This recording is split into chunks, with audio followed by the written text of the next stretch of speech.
Comunidade Rembor Russo Companhia Cartini atua acelera reabilitação na estrada rural e aldeia Rembor.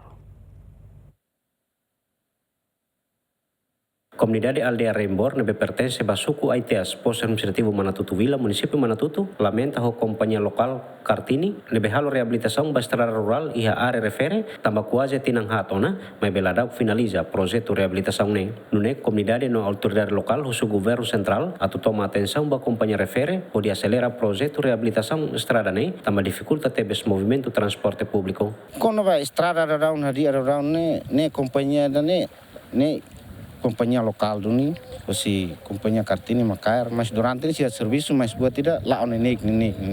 Itarea si companhia, mungkin companhia ni ia sasana be ia skapator kita ho kareta dan nebe serviço ne lah on nenek lah. Mas buat ne proses ni lah on fatin. Ia ada sira usin ba mais am buaten be sira.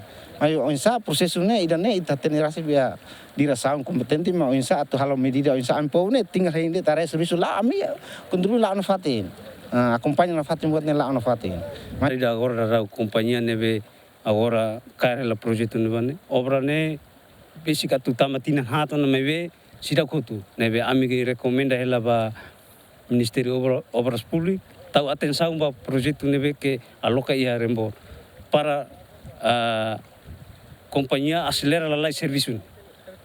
Se ia processo lá ela continuação ne lá ela. Lá agora sira se foi makateru mebe talantama ba komunidade ni umane atu tau pontiwa ni komunidade uma tama ba mai ni kareta atu foti ema ba bazar ne lai diusi dalam publik dalam bot. Hafai notícia ne publica, GMN será confirma online ba companhia Cartini quando ba exigência comunidade nian. Hodi hatene razão será finaliza projeto ne. Tur observação GMN da daune companhia halona atero ba estrada sira horai henek Agostinho da Costa Simão Oki GMN.